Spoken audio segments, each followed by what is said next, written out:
addition to the kitchen because they hold parties. Hello and welcome to our monthly author talk. My name is Alicia and I'm a librarian here. We started this series because we are lucky enough to have many talented local authors and wanted an opportunity to highlight them and their work. Our monthly author talk series is the third Tuesday of every month. This month we are excited to introduce you to Shelley Moore. Her book, Through a Blue-Eyed Lens, is a memoir that takes the reader on an improbable journey of a young white girl in the 1960s South. Just shy of her 8th birthday in June of 1962, Shelley, a Laramie, Wyoming native, landed in Memphis, Tennessee. In this, her first book, Shelley unearths a storehouse of deeply personal memories by recounting the ways in which she navigated both social and historical constructs in a segregated city increasingly steeped in conflict and turmoil. Revealed are some of the wildly unpopular decisions and related consequences that found the author estranged from one community and embraced by another. This is the story of how Shelley came into adulthood as she straddled two worlds within a city divided. Let's please give Shelley a warm welcome.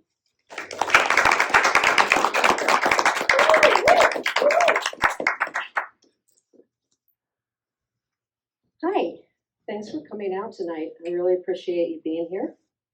Thanks to the library for hosting this event, and thank you to Susan for videotaping the entire piece. I do have a YouTube channel, Shelley Moore Author, and this will be uploaded to that at some point, this reading.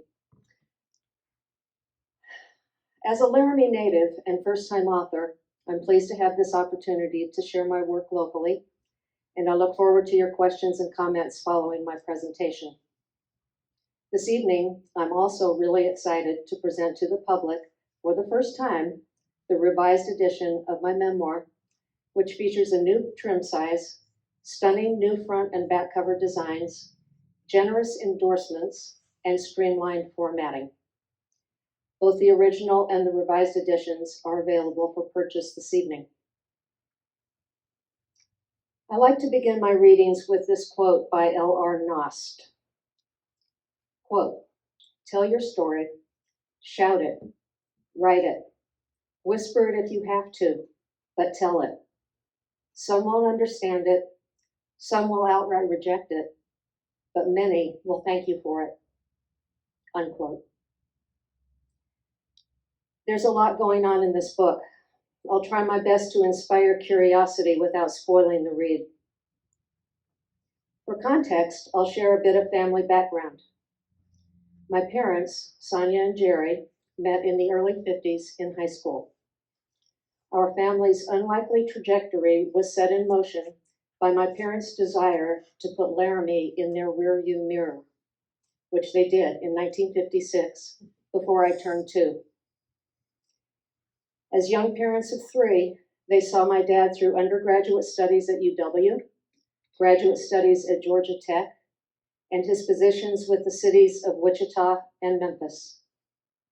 My father's final act in Memphis was as Chief Administrative Officer between 1968 and 1970. Through a Blue-Eyed Lens is a select memoir that spans the decade of 1962 to 1972. I was 7 when my family landed in Memphis in 1962. My personal narrative is set primarily against the backdrop of public school desegregation, but it also highlights significant social and political events that occurred when Memphis became the vortex of the civil rights movement and witnessed the 1968 assassination of Dr. Martin Luther King Jr. The essence, the heartbeat of this book is a story of illicit and ill-advised young love between myself and a Black student, Dwayne Kiles, who had the audacity to invite me into his world. That unprecedented act of courage in the Deep South in 1967 opened the door to a relationship that was beyond our years in many respects, an experience that continues to inform the person I am today. Through what turned out to be our brief moment in time, I was exposed and introduced to a diverse landscape of people, places, and events. Neither heroine nor victim, I was simply a young girl who unwittingly found herself estranged from one community and embraced by another. As the back cover of my book states, this is the story of how I came into adulthood as I straddled two worlds within a city divided. In fact, this is the theme I've chosen for tonight's event.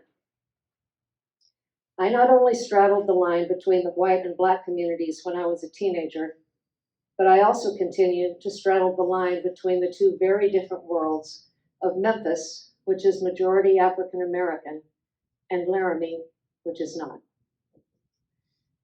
When I moved back to Memphis in 2011, after an almost 40-year absence, I had no thought of writing a memoir. However, once that process began, I understood that this book could only have been written in the city where I came of age. I initially wrote it for myself, to capture memories and experiences, but I've since come to understand that the real power of this book is its ability to inspire honest conversation and dialogue about race in America, then and now. History is, when broken down to its simplest form, a composite of personal stories. Where we find ourselves today, morally, socially, culturally, and politically, is a direct result of individual and collective action and inaction, decision and indecision. I think you'll find the subject matter in my book relevant and timeless, and you may just find some disquieting similarities between the past and the present.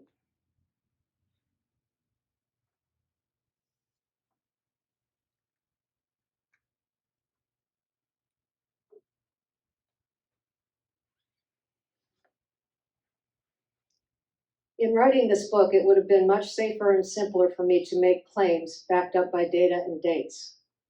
But statistics and numbers don't begin to explain what took place in Memphis during the decade that spanned 1962 to 1972. In bookending those years, I've tried to be transparent, even vulnerable, as I set loose bits of that history and transpose mere fact into substantive and emotional content.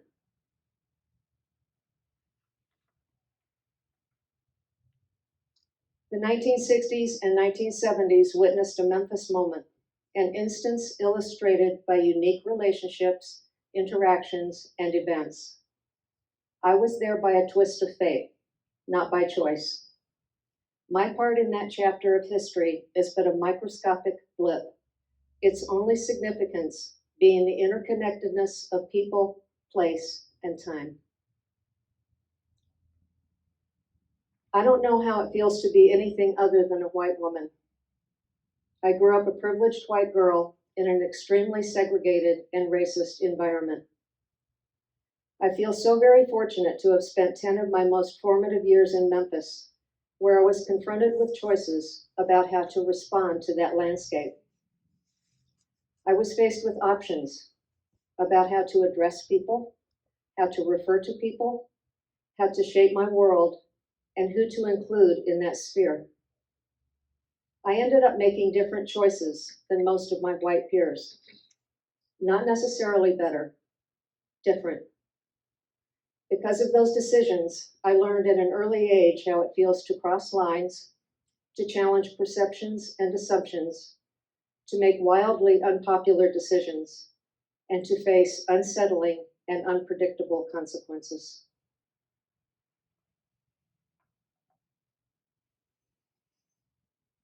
Even though we left Wyoming before I turned 2, my family roots run deep in Laramie and the nearby mountains, where as a kid I spent part of each summer. The months that I now spend here each year evoke countless memories and always bring the promise of new adventure. Memphis, on the other hand, saw me through 10 significant years. When I left there in 1972, I now understand that I was effectively running away from a lot of heartache and conflict. Once again, calling Memphis home has allowed me to face some of that angst and to forge a new reality in a city that is deeply and wonderfully familiar.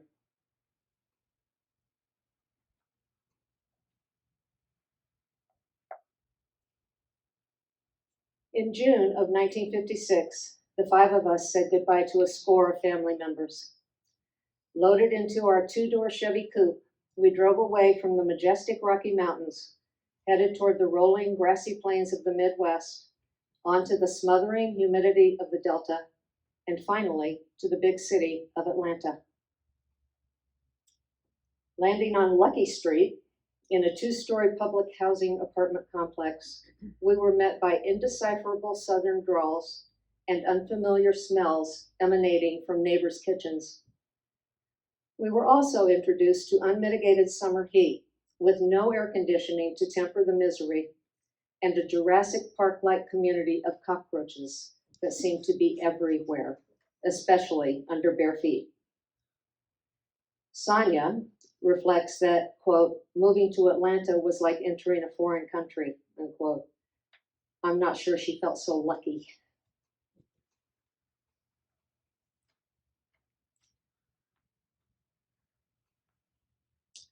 After 4 years with the planning department in Wichita, my dad started his new job as planning director for the city of Memphis in the summer of 1962. Rent on our 4-bedroom Midtown home was $175 a month. Good public schools were within walking distance.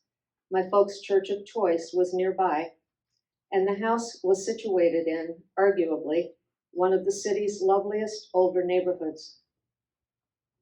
Families in the general area tended to come from blue blood lines of old Memphis money.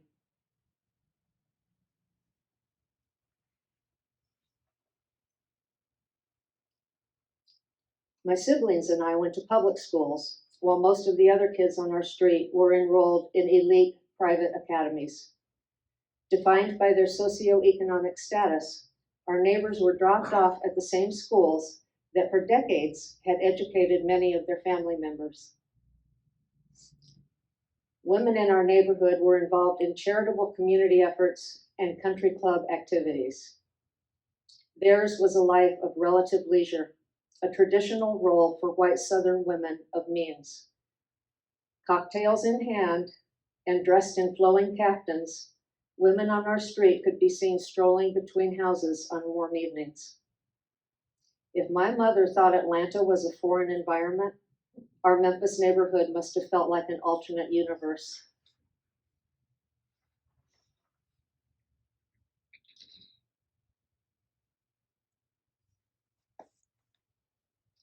This is an anonymous quote. I can't find the person who stated it, but I think it's powerful.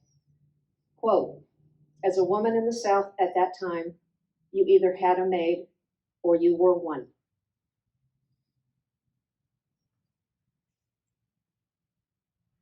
Days of overt slavery were gone, but in truth, not much had changed in the dynamics, economic realities, and social order between white and Black citizens. There was no doubt that white folks remained on top and in charge. As they mowed and trimmed, raked and swept, harvested and hauled, pressed and shined, most Black Southerners labored for obscenely low wages to ease white folks' burdens.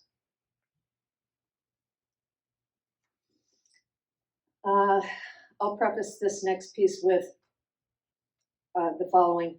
I used a letter format in my book at times to reconstruct experiences or conversations that actually took place when I was a child.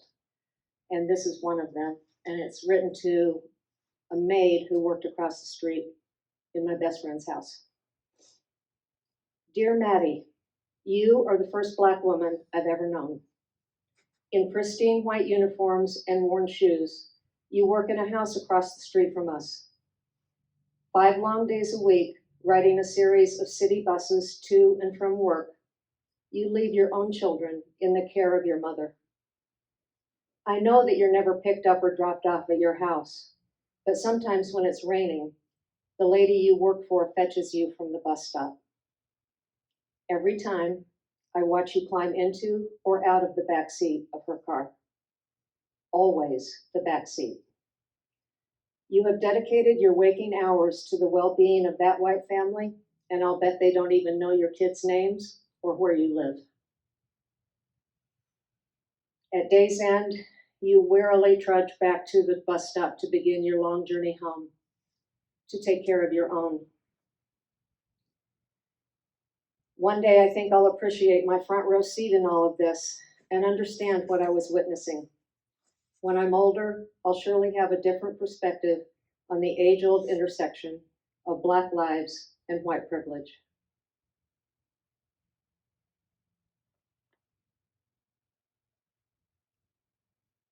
Every public space in Memphis was segregated in the early 1960s. City parks, libraries, neighborhoods, places of worship, and schools were segregated, as was seating in restaurants and bus and train stations. Movie theaters required Black patrons to use side or back entrances, and once inside, to sit in the balcony. Neither the Board of Education nor city government had Black representation.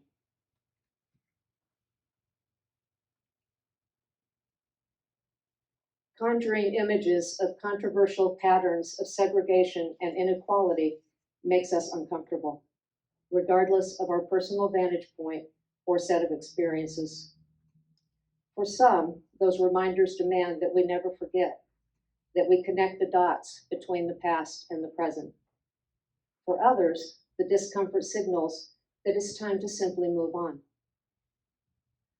The distinct and pervasive racial divide that our family witnessed as we settled into life in Memphis was a sobering introduction to what centuries of slavery had wrought in the Deep South.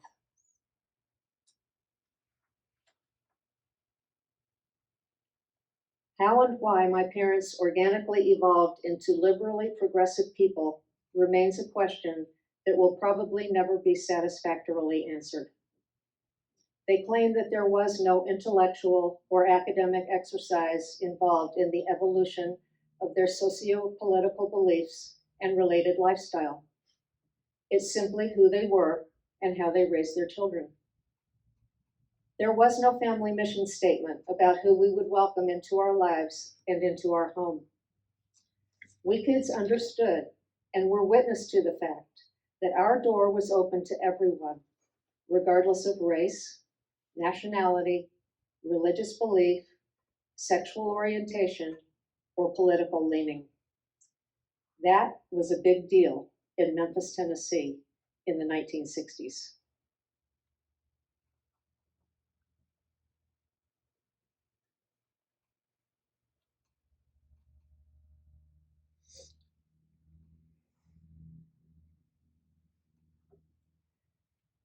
There are 3 Black students in my 1965 combined class photo of 82 fifth and 6th graders. At that time, it didn't occur to me to have an opinion on the subject of school desegregation. Kids were kids. I now understand that those first Black students in my class weren't afforded the luxury of such indifference. In order to mollify government mandates, the Memphis School Board crafted the low-bar definition of quote-unquote integration as any school with 1 enrolled minority student. Let me reiterate. The board deemed that the presence of 1 Black student in an otherwise white student body constituted an integrated school.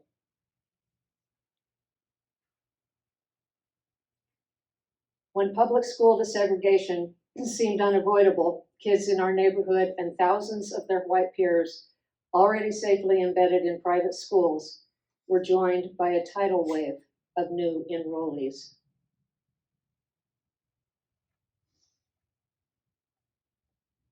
For the most part, Black and white kids in the South had never spent time together, anywhere, in any context, under any circumstance. We may have passed each other on downtown sidewalks or in grocery stores as we shopped with our moms, but contemplating the shared spaces of hallways, bathrooms, classrooms, locker rooms, playgrounds, and cafeterias was an altogether new dimension.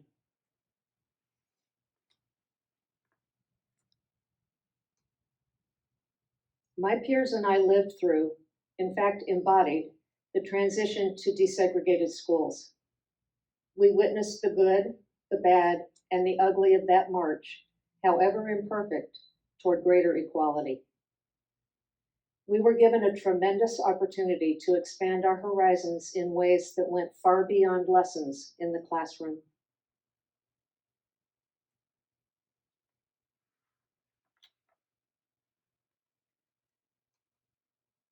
To grasp the enormity of the situation, one only has to imagine scores of white kids, voluntarily or not, expected to adapt and adjust to minority status in a majority Black environment of students, teachers, and culture.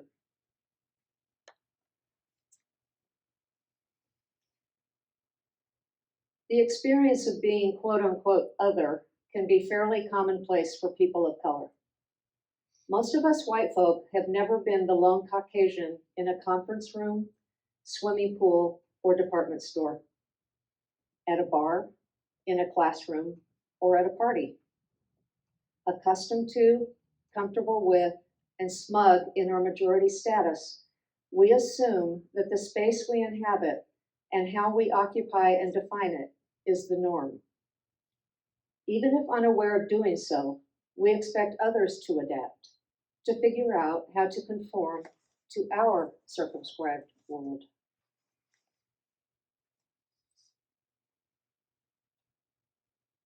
Friendships at Bellevue Junior High School formed, for the most part, around common interests like sports, band, chorus, and school clubs.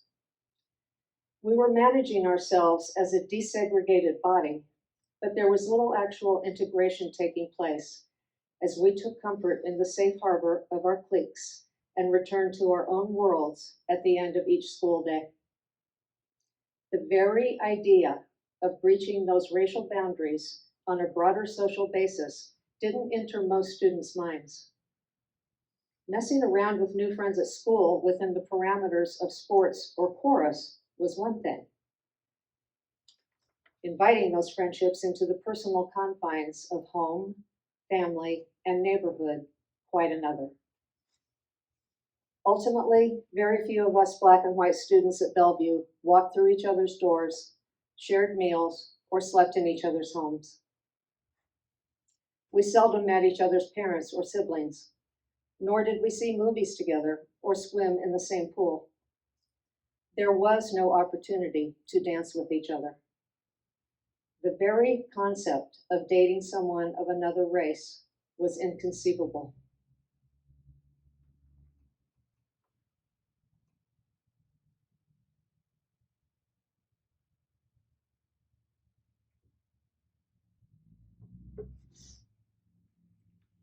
In 1967, Hollywood released two groundbreaking movies, both starring Sidney Poitier.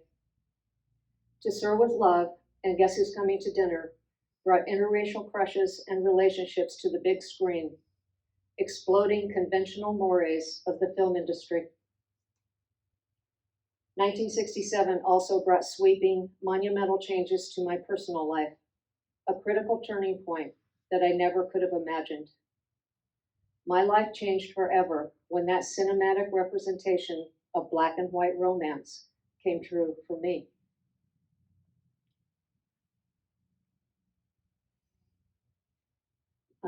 The following two notes are recreations of actual notes that were passed.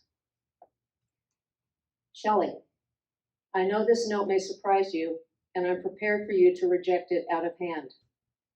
I think you know that I really like you, and I'm pretty sure the feelings are mutual. Otherwise, I probably wouldn't be writing this. I'm asking you to be my girlfriend. There, I've said it. I know how crazy this sounds. Black boys don't date white girls. I'll call you tonight. Dwayne. Dwayne, your note stopped me in my tracks when I read it on my walk home today. Until now, I hadn't allowed myself to even dream that our flirting would turn into something more. I read your words to my mom right away when I got home. I'm pretty sure that nothing had prepared her for this moment. One doesn't have to look far and wide to understand that white and black students don't date each other. Maybe up north, on the West Coast or in movies, but not in Memphis, Tennessee. Though she knows full well that her daughter is going to follow her heart, her concern lies in what others might say or do in response to seeing us together. I can't wait to talk to you tonight. Obviously, I said yes. Even though we kept our young relationship on the down low as much as possible, containing our excitement wasn't easy.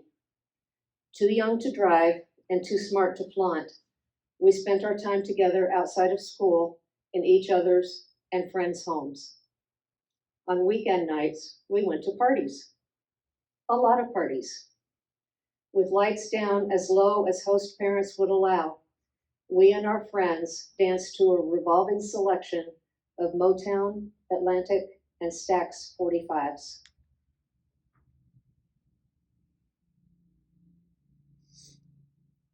I was effectively and immediately ditched by my closest white girlfriends.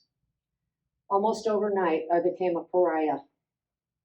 They, and probably I, simply did not know how to bridge this new gulf that suddenly separated us, an expanse too unfamiliar to set across.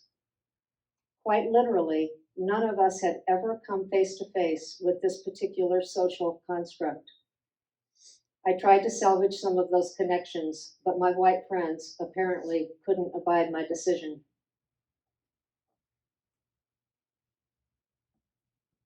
With so little historical or logical reason for Black kids and their families to trust white folks, I was nevertheless welcomed into homes and lives. The fact that most of my white community could not respond in kind was painful and perplexing to me.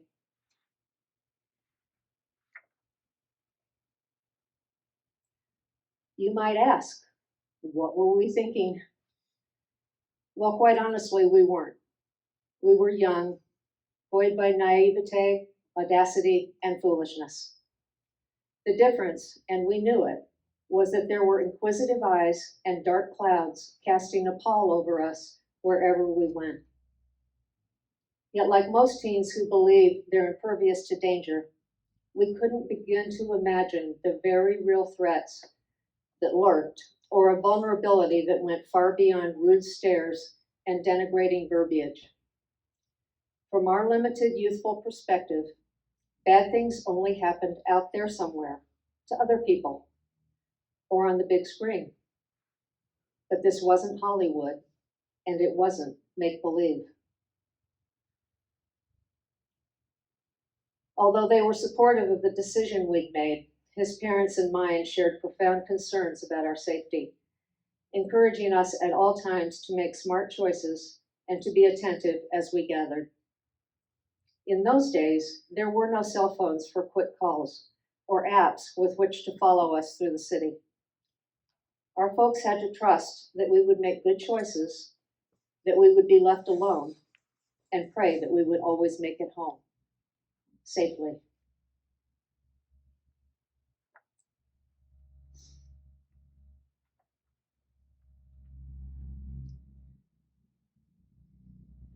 The work of the City of Memphis sanitation workers, garbage men, was grotesque. With no tidy, secured plastic liners back in the day, garbage cans were filled with household trash and foodstuff. During the winter of 1968, an unspeakable tragedy occurred. In a desperate attempt to escape pounding rainstorms on a cold and wet February day, two workers, Ethel Cole and Robert Walker, climbed into the back of their assigned truck. They were crushed to death when the vehicle's mechanical system short-circuited and activated the hydraulic ram, pulling the two men into the garbage-filled cavity of the truck. As a direct result of these catastrophic and wholly preventable deaths, and despite the fact that the city charter forbade employee strikes, several hundred beleaguered and grieving sanitation workers walked off the job.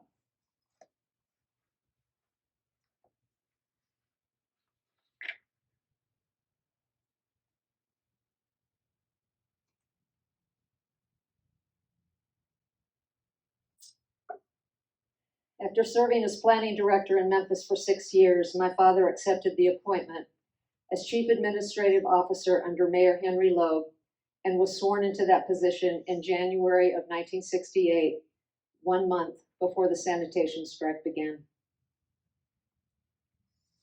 Though they were both registered Democrats, my dad and Mayor Loeb represented polar opposites of the social and political spectrum. Well aware of that dichotomy, the two men agreed to leave their differences at the door while working inside City Hall. I and many others have questioned how Jerry reconciled working directly under a man who was an avowed segregationist and obstructionist. Even after numerous conversations through the years with my dad on the subject, I can't offer a plausible explanation for that unlikely pairing.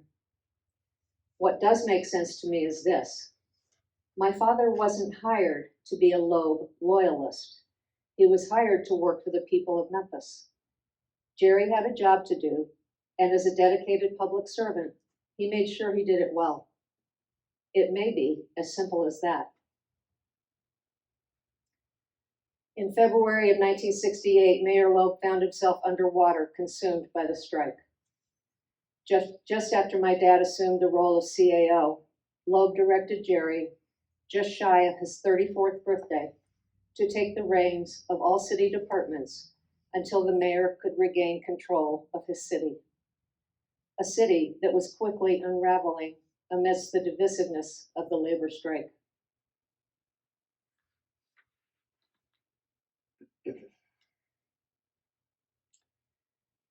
Because the sanitation strike was seen as emblematic of so much suffering and injustice in the American Black community, Dr. King was asked to lend his name and his support to the effort. With a clear focus on issues affecting Southern states, Dr. King was, without question, the pivotal and charismatic leader of the national civil rights movement. Unmatched was his brilliance as an orator, his commitment to the uplifting of the Black community, and his insistence upon social, economic, and racial justice and reconciliation. Perhaps Dr. King's greatest strength was his proven willingness to walk the walk. On the evening of April 4th, 1968, Dr. King was preparing to leave the Lorraine Motel with Reverend Kiles, Andrew Young, Jesse Jackson, and others for dinner in the Kiles home. Dwayne's mom and a crew of churchwomen had spent the day cooking and baking. Men from the church had arranged tables and chairs for the anticipated meal. With places set and food prepared, the host family and church members eagerly awaited the men's arrival.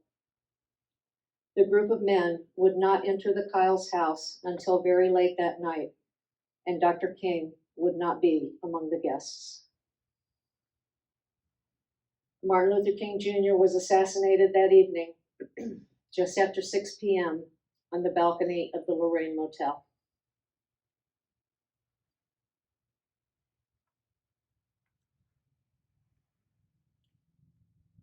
On April 8th, Coretta Scott King led a march of 42,000 silent and reverent mourners. At just 13, I will never forget being part of that grieving mass of humanity, a collage of age, color, and orientation that flowed through the downtown streets of Memphis like a river of tears.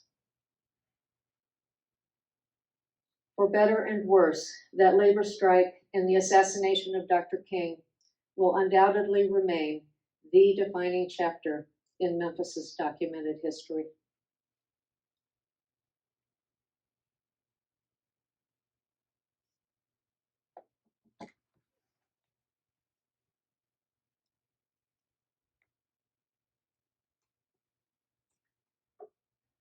Dwayne and I survived the traumatic months that framed the second half of our 8th grade school year, but we were both sent packing that summer by parents who now had even greater reason to fear for our safety.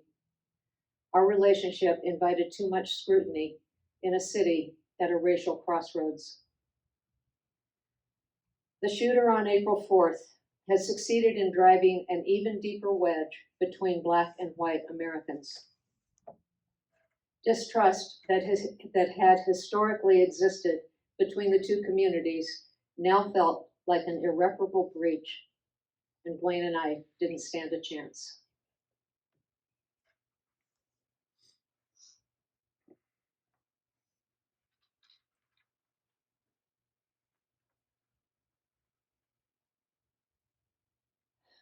The Ku Klux Klan and the White Citizens Council shared a singular precept. Although they had no use for Jews, Catholics, Hispanics, or Asians, they focused a perverse and absolute hatred on the Black community and white people who befriended or worked with that community.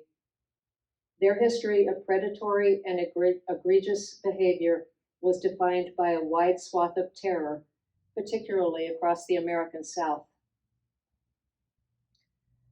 The White Citizens Council was established in 1954 in Mississippi.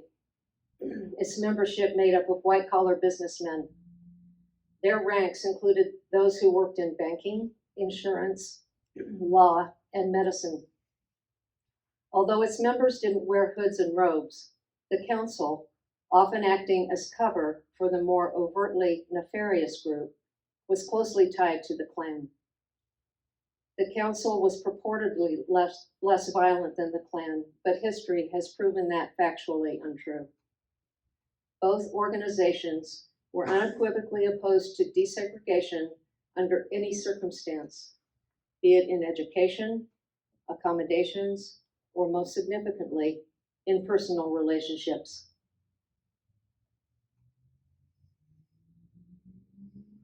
I've chosen to include these passages about the Klan and the White Citizens Council because both organizations were active, either covertly or overtly, when our family lived in Memphis.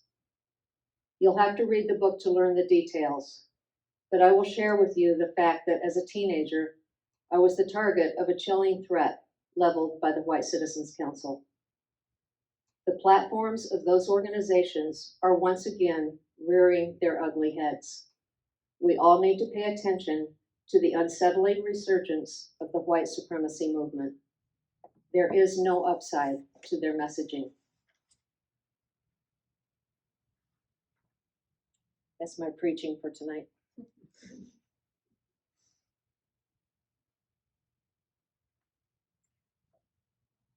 Attending Memphis schools ended up being for me the best of times and the worst of times. However, without qualification or hesitation, I would not trade those years for anything.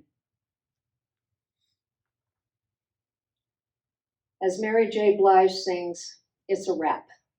By 1972, the city was officially in my family's collective rearview mirror.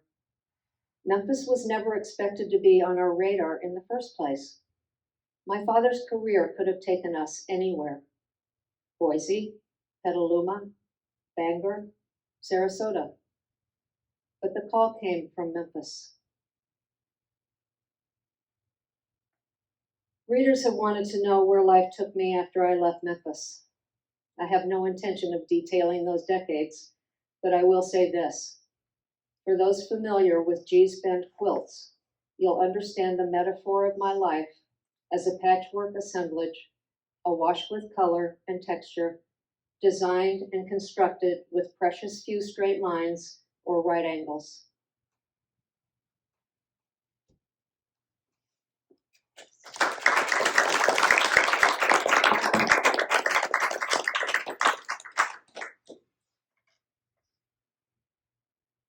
So now it's your turn. Questions, comments? Yes? Why'd you go back? Why did I go back? Yeah.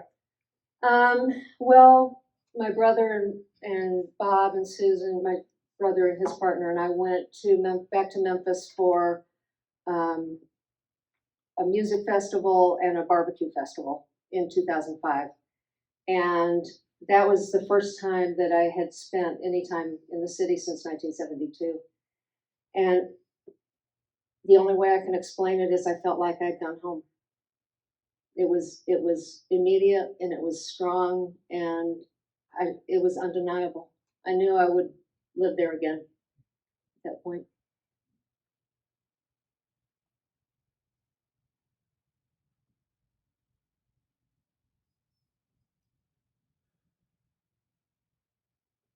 Are you in touch? Somebody has to have a question or a comment. Yeah. Are you in touch with, is it Dwayne, did I hear? Mm-hmm. Your junior high Yes, friend we've maintained a very close friendship. through all the years or just recently? No, we were probably out of touch for about 30 years. But since we reconnected, the connection's been strong. It's good. We have a lot to talk about.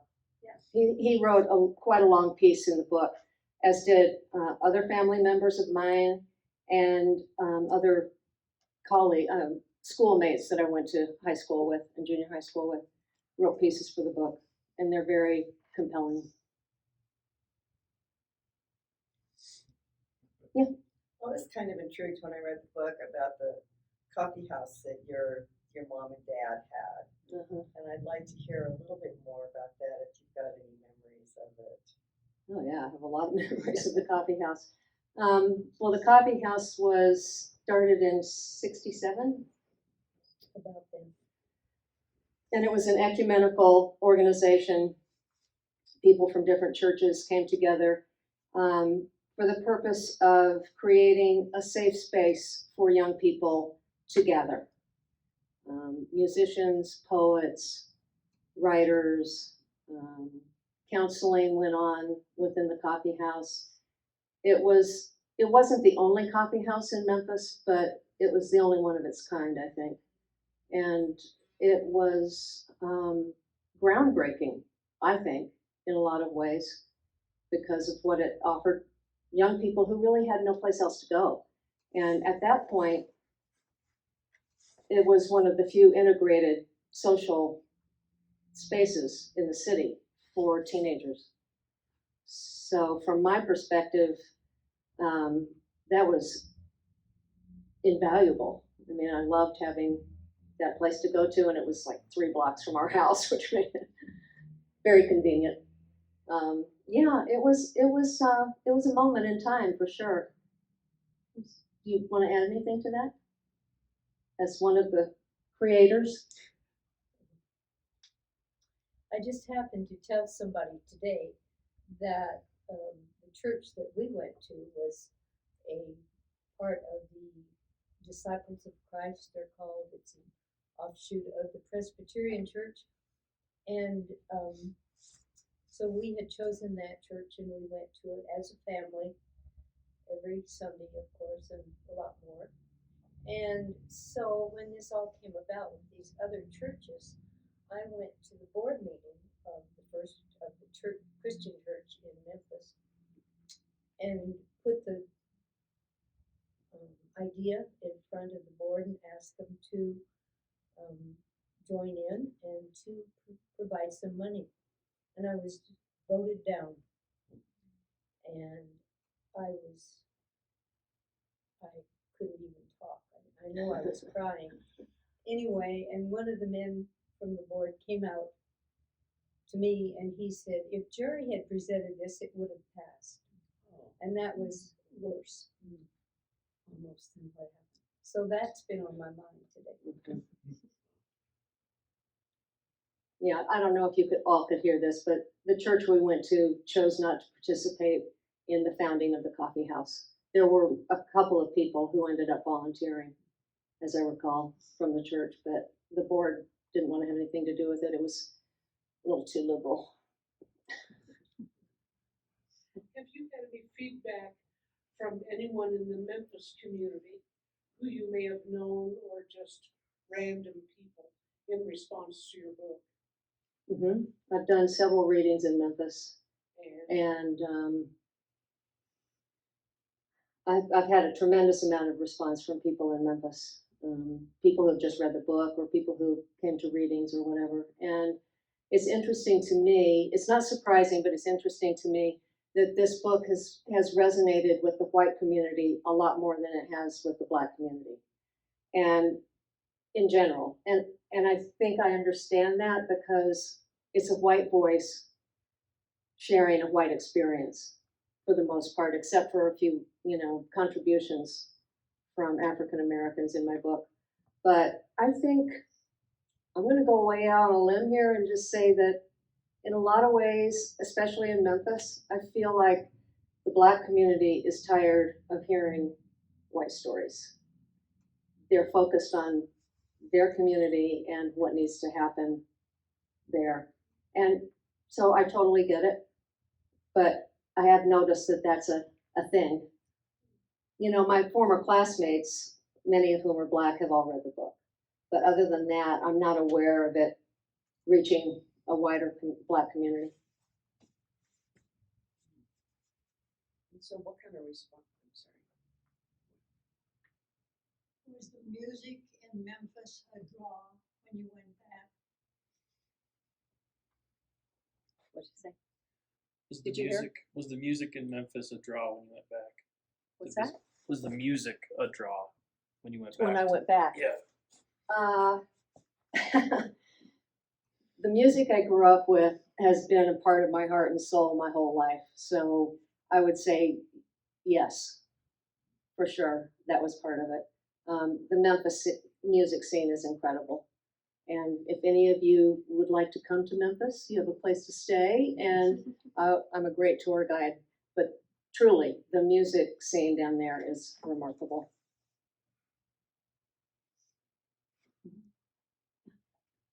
So you told us you had a response, especially from the white community, about the book. What kind of response, and what way did they respond, and how did you feel when you heard their reaction? Well, most of the white community in Memphis that I've talked to about the book or read to from the book are people that I know for the most part. And they're, I would say to a person, very progressive. What's been really interesting is white kids that I went to school with and their responses to reading this. Most of them had no idea that any of this was happening. They had no idea that Black students struggled in our schools. They had no idea that Dwayne and I dated, which isn't that surprising because we didn't go out. We stayed in. Didn't know about the threat. Really didn't know anything about what I was writing. And so that has been shocking to me, that we were in the same place at the same time, experiencing the same environments, and our realities were so different. And that's been really kind of mind-blowing to me, to realize how differently people can experience the same thing.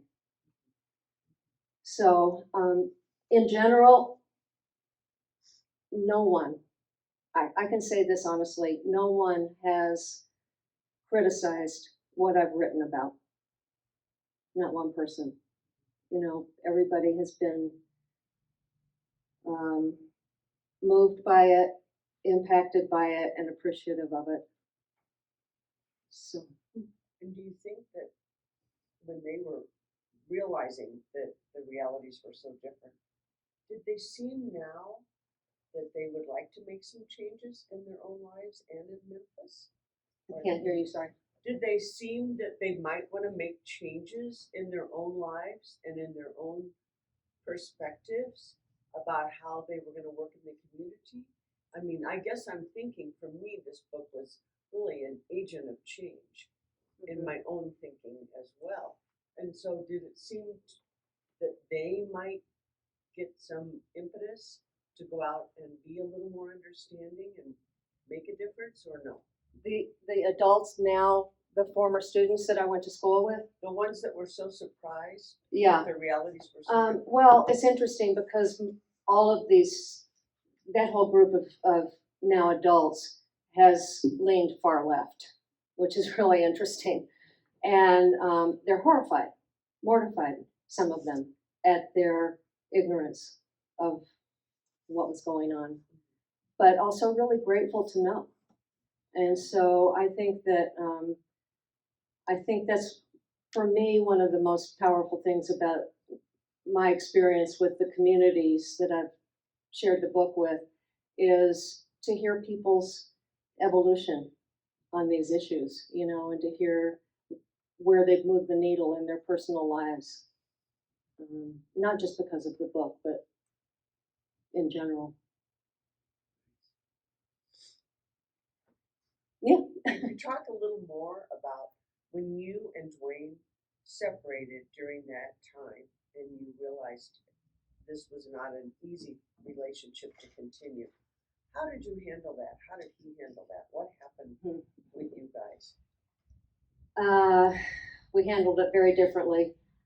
I was talking to him recently about the fact that when he broke up with me, and he was the one that initiated the breakup in 9th grade, and I, of course, was heartbroken and thought it was the end of the world, and, you know. I had no community at that point. When I look back on it, I realized I wasn't part of the white community, and I was no longer part of the Black community. And that was a shock. I'm not sure I put all those pieces together when I was 14 years old, but I certainly have when I've looked back at it. There was just no way, you know, Dr. King was going to Dwayne's house for dinner when he was killed. His family was so deeply involved in that piece of history and the aftermath. Memphis was a mess. It was a huge mess. Our schools were a mess. There was just no way that he could justify continuing to date a white girl. And, you know, it's like many other things, I get it. It still hurt, but I get it. And it sounds scary too, without a support system. Yeah. In your family. Well, I had to figure out what to do. And what I did was I embraced the community that embraced me. And that was the Black community. And so that's where my social life stayed until I left school. I only dated Black students, and all of my girlfriends were Black. You had to make a choice at that time. There was no crossing over and going back and forth, and it just wasn't happening. So that's the decision I made. So it wasn't that the white community wouldn't have taken you back. You were kind of staying in the Black community where you had been kind of. I don't think the white community wanted anything to do with me. I think I've always thought in terms of dating after Dwayne broke up with me. I think that I was never asked out by a white student after that. And I think I was considered sullied somehow, you know, that I had done the unspeakable, and just wasn't going to happen. We were so segregated. I mean, our schools were integrated, but socially we were so segregated. And for the most part, it was of the time, you know, that's the way things were. And we just rolled with it however best we could. I'm wondering, you're living there now part-time. Are you noticing that they're more interracial relationships? Is that prevalent now? I didn't get the last part. Are you seeing more Black and whites going out together? Oh, tons. Oh, okay. Oh, yeah. It's like a different world down there. Okay. It's amazing how many interracial couples, and it's Asian and black and white and Hispanic and everything. It's just amazing to see Memphis evolve to that point. A lot of families, and it still takes me a minute to remember where I am when I'm seeing that because of my own history there. It's great. I love it. I have a question, comment. Hmm. Given the social and political stuff that's going on in this country right now, especially with libraries and librarians, I would think that with a broader